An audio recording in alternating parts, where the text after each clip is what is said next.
Now today we will start with transportation in animal.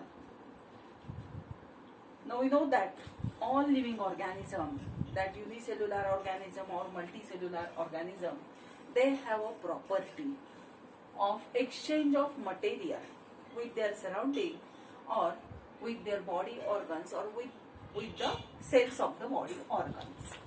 Now that living organism, either they are unicellular or multicellular organism, they take the oxygen and nutrient from the surrounding. That oxygen and nutrient that is circulated through the body and that is used for the different metabolic processes. Now during that metabolic processes, the byproducts are formed. In that the waste material is formed, and such a waste material it is given to the environment or it is given to the surrounding. पहा काय ते already आपण हे regular lecture मध्ये complete केलेलं आहे. Transportation in animal एक just revision करून पुढे घेऊ आपण.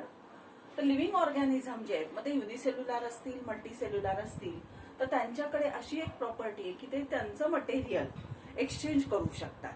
मग हे मटेरियल ते एक्सचेंज कोणासोबत करू शकतात तर त्यांच्या सराउंडिंग सोबत पण करू शकतात आणि त्यांच्या बॉडीचे जे काही ऑर्गन्स आहेत त्याच्या ज्या काही सेल्स आहेत ह्याच्याबरोबर पण ते मटेरियल एक्सचेंज करू शकतात. मग आता असे हे जे ऑर्गॅनिझम्स आहेत हे ऑर्गॅनिझम आपलं जे काही ऍटमॉस्फिअर आहे किंवा आपलं जे काही सराउंडिंग आहे ह्या सराउंडिंग पासून ऑक्सिजन आणि न्यूट्रिएंट घेतात. हा ऑक्सिजन आणि न्यूट्रिएंट त्या लिव्हिंग ऑर्गॅनिझमच्या बॉडीमध्ये सर्क्युलेट होतो. सर्क्युलेट होऊन त्याच्यापासून तो कशासाठी वापरला जातो? मेटाबॉलिक प्रोसेसेससाठी वापरला जातो. आता मेटाबॉलिझम हे कायम लक्षात ठेवा की metabolism that is equal to anabolism plus catabolism. Anabolism means what? Biosynthesis. and catabolism means what? Degradation. म्हणजे AB is equal to CD ही गोष्ट लक्षात ठेवायची. AB is equal to CD. म्हणजे मेटाबॉलिझम म्हणजे अनाबॉलिझम आणि कॅटाबॉलिझम. अनाबॉलिझम म्हणजे काय? बायोसिंथेसिस. आणि कॅटाबॉलिझम म्हणजे काय? डिग्रेडेशन. मग इथे लक्षात ठेवायचं AB is equal to CD is equal to metabolism. आता ह्या मेटाबॉलिक प्रोसेसेस मध्ये वेस्ट मटेरियल तयार होतं आणि मग असं वेस्ट मटेरियल ते कुठं देतात? सराउंडिंगला देतात. So there is a exchange. It take the oxygen and nutrient from the surrounding and give waste material to the surrounding and that is known as a transportation. Now this transportation in the animal it is occur by the diffusion and active transport. We know it very well. Diffusion means movement from higher concentration to lower concentration and active transport means that is a process which requires the energy. Means that process is against concentration gradient process. म्हणजे कमी आहे आणि कमी कडून घ्यायचंय आपल्याला. मग कमी कडून जर आपल्याला घ्यायचं असेल तर आपल्याला तिथं कशाची गरज पडते? एनर्जीची गरज पडते. म्हणजे ही प्रोसेस कशी झाली? अगेन्स्ट कॉन्सन्ट्रेशन ग्रेडियंट झाली. So transportation in the animal it occurs through diffusion and active transport. And this mechanism, that means the diffusion and active transport, it is suitable only when, ताही लक्षात घ्या, it is suitable only when the surface area of body is larger. मग ह्याच्यामध्ये surface area बॉडीचा कसा असायला पाहिजे? Larger. जेवढा सरफेस एरिया लार्जर तेवढं तिथं डिफ्युजन वगैरे काय होणार आहे? जास्त प्रमाणामध्ये होणार आहे. So it is suitable when the surface area of body is larger. And secondly, the distance between the body organ is extremely small. Body organ जे असतील ह्यांच्यामधलं जे काही डिस्टन्स असेल, बॉडी पार्ट जे असतील ह्यांच्यामधलं जे काही डिस्टन्स असेल ते कसं पाहिजे? कमी पाहिजे. ह्या जर दोन गोष्टी असतील तर डिफ्युजन आणि ऍक्टिव्ह ट्रान्सपोर्टच्या सहाय्याने काय केली जाते? ट्रान्सपोर्टेशन ॲनिमल मध्ये केलं जातं. Now that transportation is divided into the two parts. That is the intracellular transport and extracellular transport. Intracellular means within cell and extracellular means outside the cell. So we know that the unicellular organisms, that means whose body is made up of only one cell, in that organism there is a cyclosis. Cyclosis means we know that there is a cytoplasmic streaming or a streaming movement of cytoplasm is known as a cyclosis. त्या ॲनिमलचं specially amoeba असेल paramecium असेल, त्याच्यामध्ये roots hair cells of plants असेल, आपल्या WBCs असतील, तर ह्यांच्यामध्ये ही especially amoeba आणि पॅरामोशियम बद्दल जर बोलायचं म्हटलं तर ही एक पेशी आहे, एक पेशी असेल अॅनिमल आहे तो. आणि ह्या अॅनिमल मध्ये काय घडतं, सायक्लोसिस असतं. सायक्लोसिस म्हणजे काय, तर सायटोप्लाझमची मुवमेंट. आणि ह्या सायटोप्लाझमची मुवमेंटमुळं त्याच्यामध्ये काय केलं जातं, ट्रान्सपोर्टेशन केलं जातं. हे एकाच सेलमध्ये असतं. So it is known as a intracellular. आता लक्षात ठेवा, in case of amoeba, paramecium, root hair cells of certain plant, in case of WBC, there is a intracellular transportation via cyclosis. Clear? Now the next point is extracellular transportation. आता पुढचा point कुठला repeat करतो आपण, extracellular. Extracellular म्हणजे आताच काय मी सांगितलं तुम्हाला, आउटसाइड द सेल.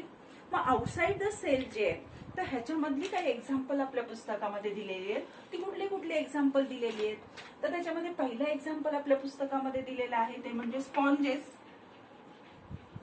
आणि दुसरं एक्झाम्पल सिलेंटरेटा.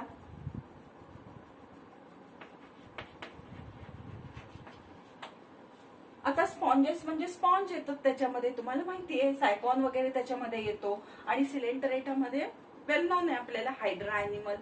तर हे जे अॅनिमल्स आहेत, स्पॉन्जेस असतील किंवा सिलेंटरेट्स असतील, तर हे अक्वॅटिक अॅनिमल्स आहेत. आणि ह्या अक्वॅटिक अॅनिमल्स मध्ये the surrounding water it enters into the body and through body cavity it gets circulated. त्यांच्या बॉडी कॅव्हिटीमध्ये सराउंडिंग वॉटर जातं आणि बॉडी कॅव्हिटी मधून ते सर्क्युलेट केलं जातं आणि तिथं काय होतं, ट्रान्सपोर्टेशन होतं. आता लक्षात घ्या की स्पॉन्जेस म्हटलं तुम्हाला माहिती की पोरस सायकॉन आपल्या सगळ्यांना माहिती, त्याच्या बॉडीवरती सगळी काय असतात, ओपनिंग्स असतात. पाण्यात राहणार आहे म्हणजे पाणी कुठून जातं, सराउंडिंग मधून जातं आणि मग तिथे ट्रान्सपोर्टेशन केलं जातं. आणि अँटेरियर साइडला ऑस्क्युलम नावाचं एक ओपनिंग असतं, त्याच्यातून ते पाणी बॉडीच्या बाहेर टाकलं जातं. आता हे स्पॉन्जेस आणि सिलेंट्रेट झाल्यानंतर पुढचं एक्झाम्पल आपल्याला बघायचंय फ्लॅटवर्म्स. फ्लॅटवर्म्स म्हणजे काय, ज्याला तुम्ही चपटे कृमी म्हणता. चपटे कृमीचं एक्झाम्पल बघायचं म्हटलं तर लिव्हर फ्लूक वगैरे कशात येतो, ह्या चपट्या कृमीमध्ये येतो. In that flatworm the circulatory system is totally absent and in such animal there is a extracellular transport via parenchymal circulation. हे लक्षात ठेवा, याच्यावरती MCQ वगैरे विचारला जातो की फ्लॅटवर्म मध्ये जे एक्स्ट्रासेल्युलर ट्रान्सपोर्टेशन आहे हे कुठल्या पद्धतीचं आहे, तर that is known as a parenchymal circulation. तर पुन्हा मी एकदा रिपीट करते, पॅरेनकायमल सर्क्युलेशन म्हणजे काय, तर हे जे काही फ्लॅटवर्म्स आहेत, चपटे कृमी आहेत, ह्यांच्यामध्ये सर्क्युलेटरी सिस्टीम तर नाहीच आहे, पण ह्या चपट्या कृमीच्या मध्ये जो काही त्यांचा बॉडी वॉल आहे आणि जे काही बॉडी ऑर्गन आहे ह्याच्यामध्ये कुठला टिश्यू असतो, तर पॅरेनकायमा नावाचा टिश्यू असतो. आणि ह्या पॅरेनकायमा टिश्यू मध्ये स्पेसेस असतात which get filled with a fluid. ते स्पेसेस कशाने भरलेले असतात, फ्लुइडने भरलेले असतात. आणि मग हे फ्लुइड फिल्ड स्पेसेस म्हणजे हा जो टिश्यू असेल तो कशासाठी मदत करतो त्याला, तर तो त्या ट्रान्सपोर्टेशनसाठी मदत करतो. म्हणून फ्लॅटवर्म मध्ये आपण म्हणतो की कुठल्या पद्धतीचं ट्रान्सपोर्टेशन आहे, तर पॅरेनकायमल सर्क्युलेशन आहे. आता फ्लॅटवर्मचा झाल्यानंतर पुढचा पार्ट आपल्याला पाहायचा आहे तो म्हणजे राऊंडवर्म बद्दल. राऊंडवर्म ज्याला तुम्ही गोलकृमी म्हणता. गोलकृमीचं एक्झाम्पल कुठलं सांगता येईल, ऍस्कॅरिस, ज्याला आपण मराठीत जंत म्हणतो. तर ह्याही अॅनिमल मध्ये ब्लड व्हेसल्स वगैरे तयार झालेल्या नाहीयेत. आणि ब्लड व्हेसल्स वगैरे तयार झालेल्या नसल्यामुळं the body fluid is moved around the विसरा. जनरल विसरा जे आहे त्याच्या बॉडीचे जे काही ऑर्गन आहेत त्याला आपण विसरल ऑर्गन म्हणतो. तर ह्या अॅनिमलच्या बॉडीमध्ये काय होतं, body fluid get circulated around the viscera by the contraction of body wall and the muscle. ह्या अॅनिमलचा जो बॉडी वॉल आहे त्याच्या ज्या मसल आहेत त्याचं कॉन्ट्रॅक्शन होतं आणि कॉन्ट्रॅक्शन झाल्यामुळं त्याच्यामधलं फ्लुइड काय केलं जातं, त्याच्या विसरल ऑर्गन भोवती फिरवलं जातं, सर्क्युलेट केलं जातं आणि तिथं काय घडतं, ट्रान्सपोर्टेशन घडतं. आणि हे जे मग ह्या स्पॉन्जेस मध्ये किंवा सिलेंट्रेट मध्ये आहे, किंवा फ्लॅटवर्म मध्ये पॅरेनकायमल सर्क्युलेशन आहे. राऊंडवर्म मध्ये आपण आता पाहिलं की त्याचं बॉडी फ्लुइड हे मसल आणि बॉडी वॉलच्या कॉन्ट्रॅक्शनमुळे त्या विसरल ऑर्गन भोवती फिरतं आणि ट्रान्सपोर्टेशन करतं. ह्या सगळ्या पद्धतीला आपण काय म्हणतो तर that is known as a extra cellular transportation. The next point is open circulation. So in case of open circulation, the blood flows through the open sinuses, or it is a circulation which occur in the body cavity, and that body cavity is known as a hemocoel. That means in that circulation there are no closed vessel. That is the first point. So the blood flows through the body cavities. And that body cavities are known as what? They are known as a hemocoel, and such a hemocoel contains a circulating fluid, and that fluid is known as a hemolymph. Now the second point is, as blood it enters into hemocoel or body cavity, the tissue or the organs, they directly bath in the blood. So they directly bath in the blood. As that directly bath in the blood, the exchange of material, it takes place directly. Exchange of material, it takes place directly. Now, the blood flow is under low pressure. So there is a low pressure on the blood. Next point. Such a hemocoel, that means the circulating fluid. In that fluid, hemoglobin is absent. So we know that the hemoglobin is a respiratory pigment, and that hemoglobin is absent in that hemolymph, which is a circulating fluid of open circulatory system. As the hemoglobin is absent in that hemolymph, what is the function of that hemoglobin? So the function of hemoglobin is transport of gases. So transport of gases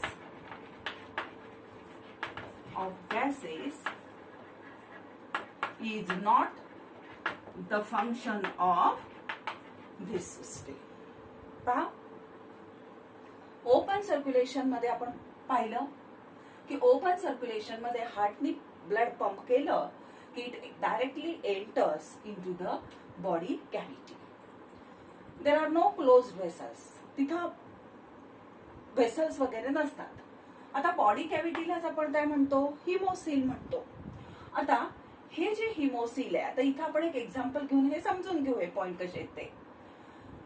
साधं example ह्याचं आपण बघूयात की असं open circulation कुठं असतं तर त्याचं एक्झाम्पल आपण सांगतो की ओपन सर्क्युलेशन प्रेझेंट असतं. It is present in the arthropoda and mollusca. Arthropoda म्हणजे ज्याचे लेग्स जॉइंटेड आहे. Arthros means jointed and poda means foot or legs. ज्याचे लेग्स जॉइंटेड आहेत असे अॅनिमल सगळे अर्थ्रोपोडा फायलम मध्ये येतात. आणि मोलुस्का म्हणजे सॉफ्ट बॉडीड अॅनिमल ज्यांची बॉडी अतिशय माऊ आहे आणि ती माऊ बॉडी प्रोटेक्ट करण्यासाठी त्यांची बॉडी शेलने कव्हर केलेली आहे. त्याचं एक्झाम्पल आहे स्नेल. आणि अर्थ्रोपोडाचं एक्झाम्पल आपल्याला माहिती आहे की आपण त्याला काय म्हणतो? कॉकरोच हे. मग आता कॉकरोच मध्ये कुठल्या पद्धतीचं सर्क्युलेशन असतं तर ओपन सर्क्युलेशन असतं. मग हे पॉइंट तिथे आहेत का आपण बघू म्हणजे लक्षात येईल. मग कॉकरोच मध्ये काय असतं? So cockroach is a invertebrate animal. So, the nerve cord is present towards the ventral side. Now, in the body of cockroach, the two diaphragms are present. This diaphragm is known as a dorsal diaphragm and this is known as ventral diaphragm. एक dorsal diaphragm असतो, एक ventral side ला diaphragm असतो. Both of these diaphragms are perforated one. त्याच्यावरती openings असतात. And because of presence of these two diaphragm, the body of cockroach is divided into how many compartments? That is 3 compartments. So the compartment which is present over the dorsal side, in which the heart is present, that compartment is known as a pericardial sinus. In which digestive system is present, that compartment is known as a perivisceral sinus. And the ventral sinus, in which the nerve cord is present, that is known as a perineural sinus. डायफ्रॅममुळे कॉक्रोचच्या बॉडीमध्ये आता 3 sinuses झालेले आहेत, 3 cavities तयार झालेल्या आहेत. एक आहे pericardial dorsal साइडला की ज्याच्यामध्ये कॉक्रोचचा हार्ट आहे. दुसरी आहे पेरिव्हिसरल की जी मध्यभागी आणि ज्याच्यामध्ये कॉक्रोचची डायजेस्टिव्ह सिस्टीम प्रेझेंट आहे. आणि एक आहे ती कॉक्रोचच्या पुढच्या बाजूला व्हेंट्रल साइडला आहे की ज्याच्यामध्ये त्याचा नर्व कॉर्ड प्रेझेंट आहे.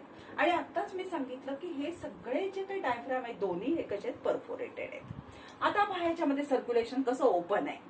आता हे कॉक्रोचचं हार्ट आहे की जे डॉर्सल साइडला आहे, कारण तो कोण आहे, इन्व्हर्टिब्रेट. आणि आपल्याला माहिती आहे की इन्व्हर्टिब्रेट मध्ये हार्ट कुठल्या साइडला असतं, डॉर्सल साइडला असतं. मग असं हे कॉक्रोचचं जे हार्ट आहे हे हार्ट 13 चेंबरनी तयार झालेलं आहे. It is made up of 13 chamber. Now posteriorly it is closed and anteriorly it is open. Posteriorly ते क्लोज आहे आणि अँटेरियरली हे ओपन आहे. and opens into a tube-like structure which we known as a anterior aorta. Anteriorly ते एका tube मध्ये open होतं ज्याला आपण anterior aorta म्हणतो. Now during the contraction, this tube-like heart it push or pump the blood from dorsal or from posterior to anterior side. So blood enters up to this chamber. Now via that chamber that blood enters into the aorta.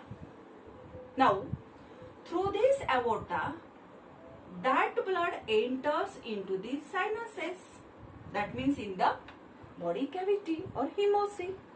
Because anterior to that anterior aorta there are no vessels. So the blood enters into the sinuses. And as they enters into the sinuses, the organs they directly bath into the blood. As they directly bath into the blood, the exchange of material between the blood and tissue that takes place directly. Clear? लक्षात येत आहे? मग ह्याला आपण काय म्हणतो? Close circulation म्हणतो. मग पुढे पहा, आता इथून इथपर्यंत प्रेशर आहे, इथं ब्लडला प्रेशर राहील का? नाहीये. So the blood flow under low pressure. त्यामुळे तिथं काय असतं? लो प्रेशर असतं. त्याच्यानंतर ह्याच्यामध्ये जे ब्लड सर्क्युलेट होतं ह्याला ब्लड न म्हणता आपण काय म्हणतो? हिमोसील असं म्हणतो. आणि मग ह्या हिमोसील मध्ये रेस्पिरेटरी पिगमेंट ज्याला आपण हिमोग्लोबिन असं म्हणतो, हा रेस्पिरेटरी पिगमेंट त्याच्यामध्ये टोटली ऍब्सेंट असतो. आणि रेस्पिरेटरी पिगमेंट जर नसेल तर आपल्याला माहिती की हिमोग्लोबिन काय काम करतं, तर ऑक्सिजन कार्बन डायऑक्साईड कॅरी करायचं काम करतं from tissue to lung and lung to tissue. हे फंक्शन ह्या ब्लडचं असेल का? मग नाहीये. म्हणून आपण पुढचा पॉईंट काय शिकलो त्याच्यामध्ये की transport of gases is not the function of this open circulatory system. आणि म्हणून आपण पाहिलं की त्याच्यामध्ये ट्रान्सपोर्ट ऑफ गॅसेस ह्या ओपन सर्क्युलेटरी सिस्टीमनी केले जात नाहीत. आणि शेवटी आपण पाहिलं त्याचं एक्झाम्पल, ते एक्झाम्पल कुठले, तर अर्थ्रोपोडा आणि मोलुस्का. अर्थ्रोपोडा म्हणजे मी आत्ताच सांगितलं की जॉईंटेड लेग्स असणारे अॅनिमल त्याच्यामध्ये येतात. आणि मोलुस्का म्हणजे सांगितलं की सॉफ्ट बॉडी असणारे जे काही अॅनिमल्स असतात हे सॉफ्ट बॉडी अॅनिमल ह्याच्यामध्ये येतात. So this is known as a open circulatory system.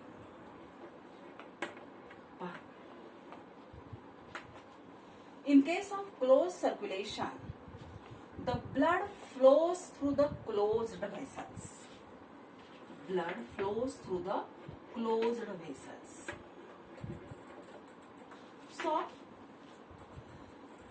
there is a no direct contact between the organ and blood, so the tissue do not bath in the blood. Third point, as there is a no direct contact between the tissue and the blood, then the exchange of material between the tissue and blood it takes place indirectly. That means it takes place via an intermediate fluid which we known as a lymph. Next, the blood flows under high pressure. Blood flows under high pressure. Now such a type of blood it contains the respiratory pigment which we known as a hemoglobin. As it contains the hemoglobin, So the function of hemoglobin is transport of oxygen and carbon dioxide. So the transport of gases is the function of closed circulatory system, and such a type of closed circulatory system, it is present in the vertebrate, in annelids to vertebrate, and also it is present in the higher mollusk. लक्षात येते का पहा, close circulation जे हे heart पासून भरपूर साऱ्या अशा क्लोज वेसल्स निघतात. पूर्ण बॉडीमध्ये त्या वेसल्सचं जाळं असतं, त्यामुळं that blood flows through the close vessels म्हणतो आपण. कुठलाही ऑर्गन किंवा कुठलीही सेल हे टिश्यू मध्ये बात करत नाही, कारण त्या सेलला कॅपिलरीचं नेटवर्क असतं. डायरेक्टली तिच्यावरती ब्लड हे पोअर केलं जात नाही. डायरेक्टली ब्लड पोअर केलं जात नाही किंवा तो टिश्यू किंवा ती सेल त्याच्यात बात करत नसल्यामुळं जे काही एक्सचेंज करायचंय मटेरियलचं, की जसं ह्याच्यापासून आपल्या ब्लड पासून ऑक्सिजन आणि न्यूट्रिएंट घ्यायचं असेल, ब्लडला कार्बन डायऑक्साईड आणि वेस्ट मटेरियल द्यायचं असेल, हे जे एक्सचेंज होणार आहे ही एक्सचेंज कशी होते, इनडायरेक्टली होते. म्हणजेच समजा ही सेल आहे बॉडीची आणि ही तुमची कॅपिलरी आहे, तर ह्या कॅपिलरीचा हा जो मेम्ब्रेन आहे आणि ह्या सेलचा जो मेम्ब्रेन आहे, ह्या दोघांच्या मधून ती केली जाते. डायरेक्टली तो तिथं टिश्यू त्या ब्लडमध्ये भिजत नाही, म्हणून त्याला म्हणतो exchange takes place indirectly. So blood flows under high pressure. हार्टनी पंप केलेले ब्लड भरपूर प्रेशरनी, म्हणून ह्या ब्लडवरती भरपूर प्रेशर असतं. ह्या ब्लडमध्ये हिमोग्लोबिन प्रेझेंट आहे.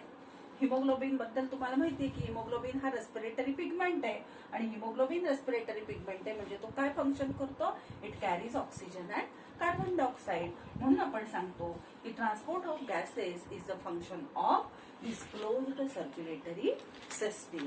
आणि अशी क्लोज सर्क्युलेटरी सिस्टीम कोणामध्ये प्रेझेंट आहे, तर it is present in the vertebrates, it is present from annelid to vertebrate, and it is also present in the higher mollusc.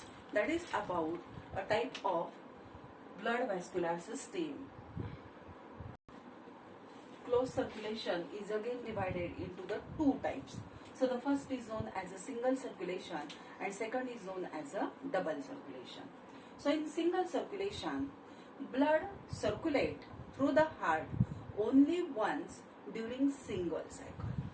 So in single circulation, blood circulate through the heart only once during single cycle. ज्यावेळेला एक single cycle तयार होत असते हार्टची, त्यावेळेला blood हे heart मधून किती वेळा फ्लो होतं, फक्त एकदा फ्लो होत असतं. त्यावेळेला त्याला म्हटलं जातं single circulation. And such a single circulation, it is present in case of fish. It is present in the fishes. Now, we know that the heart of fish, it is double chambered heart. It is made up of two chambers. So this portion is known as atrium and this is known as ventricles. This is the heart of that fish. Now, fish heart or this heart, it pump the deoxygenated blood towards the gills. In gills, so the gills are the respiratory organ of the fish. In that gill, there is a oxygenation takes place. Now, such a oxygenated blood from the gill, it supplied to the organs, body organ of a fish.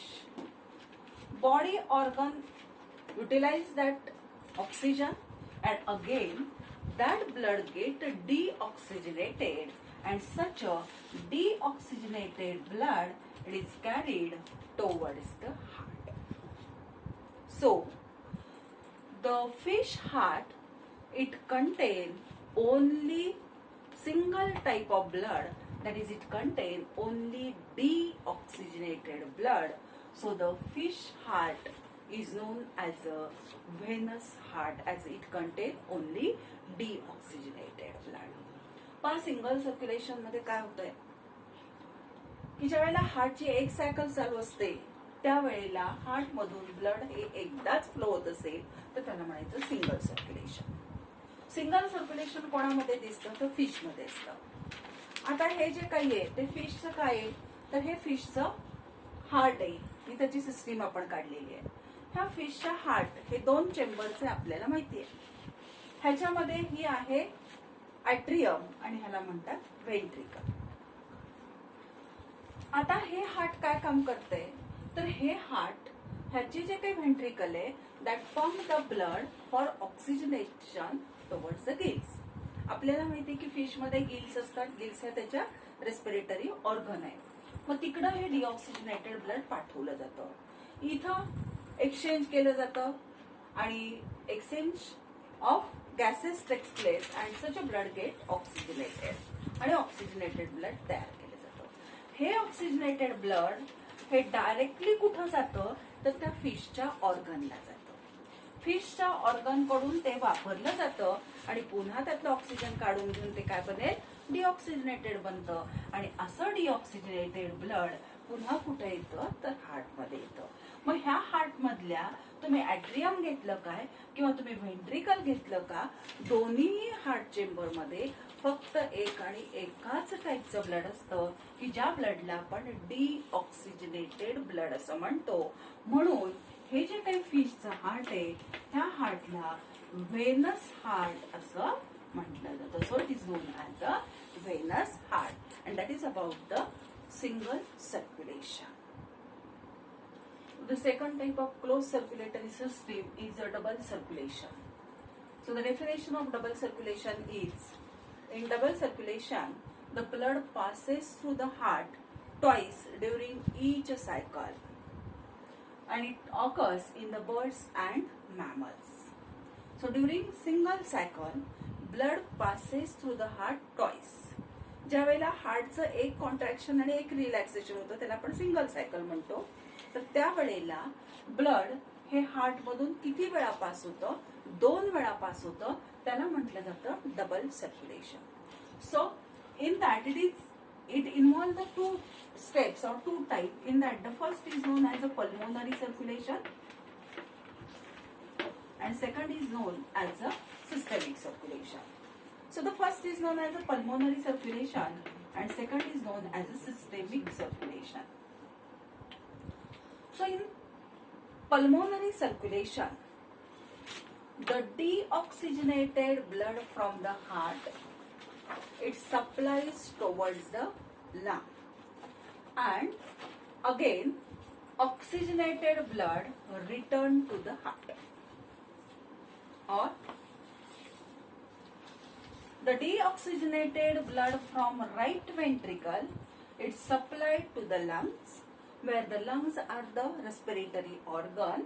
Oxygenation of that blood takes place, and such oxygenated blood it enters or it is received by the left atrium. Pulmonary circulation म्हणजे काय तर heart deoxygenated blood हे लंगला pump करतं. Lung मध्ये त्याचं oxygenation होतं आणि oxygenated blood पुन्हा हार्टला मिळतं, हार्टला येतं. त्याला म्हणतो आपण पल्मोनरी सर्क्युलेशन. किंवा असंही आपण बघू थोडंसं की हे हार्ट आहे 4 चेंबरचं हार्ट आहे ह्युमन बिंग मध्ये पण आणि बर्ड्स मध्ये पण. अँटेरियर चेंबरला आपण ॲट्रियम म्हणतो, पोस्टेरियरला व्हेंट्रिकल म्हणतो. डिटेल्स आपण शिकणारच आहोत याचे. पण एक लक्षात ठेवा की हार्टच्या नेहमी डावी बाजू असते त्या साईडला शुद्ध रक्त असतं आणि हार्टची जी उजवी बाजू असते त्याच्यामध्ये अशुद्ध रक्त असतं म्हणजे डिऑक्सिजनेटेड ब्लड असतं. आणि दुसरी एक गोष्ट लक्षात ठेवायची की हे जे वरचे चेंबर आहेत हार्टचे ते रिसिव्हिंग चेंबर असतात आणि खालचे चेंबर आहेत ते डिस्ट्रीब्युटिंग चेंबर आहेत. मग आता डिस्ट्रीब्युटिंग चेंबर हा कुठलं ब्लड अशुद्ध रक्त. मग right ventricle, from right ventricle deoxygenated blood it is supplied to the lung. इथं लंगला आलं, लंग मध्ये काय झालं त्याचं प्युरिफिकेशन झालं आणि प्युरिफिकेशन झालेलं ब्लड कुठे येणार आहे लेफ्ट ॲट्रियम, कारण लेफ्ट साईडचा ॲट्रियम, ॲट्रियम हा रिसिव्हिंग चेंबर आहे आणि लेफ्ट साईडला कुठलं ब्लड आहे शुद्ध ब्लड आहे. मग हे जे सर्क्युलेशन आपल्या हार्टमध्ये असतं त्याला म्हटलं जातं पल्मोनरी सर्क्युलेशन. आता पुढचा पॉइंट आहे सिस्टमिक सर्क्युलेशन. सिस्टमिक सर्क्युलेशन म्हणजे काय? Heart pump oxygenated blood towards our body organ except lung, and deoxygenated blood it is received by or returned to the heart. Heart pump oxygenated blood to the body organ except lung, and deoxygenated blood is returned to the heart. That type of circulation is known as a systemic circulation. किंवा आपण असं म्हणूया, left ventricle pump oxygenated blood to the organ, then from body organ deoxygenated blood it is returned to the right atrium. Ventricle आहे, left side आहे म्हणजे कुठला blood आहे? शुद्ध आहे. वेंट्रिकल आहे म्हणजे कसा चेंबर आहे? डिस्ट्रीब्युटिंग चेंबर आहे. मग शुद्ध रक्त कोणाला जाणार आहे? आपल्या बॉडी ऑर्गनला जाईल. बॉडी ऑर्गन वापर करेल. बॉडी ऑर्गन पासून कसं ब्लड तयार होईल? डिऑक्सिजनेटेड होईल. डिऑक्सिजनेटेड कुठल्या साईडला आहे? राईट साईडला आहे. आणि पैकी गोळा करणारा चेंबर कोण आहे? ॲट्री आहे. मग ह्या बॉडी ऑर्गन पासून हे डिऑक्सिजनेटेड ब्लड पुन्हा ह्या राईट ॲट्रियम मध्ये येईल. त्याला काय म्हटलं जातं? सिस्टेमिक सर्क्युलेशन म्हटलं जातं. So that is about the double circulation.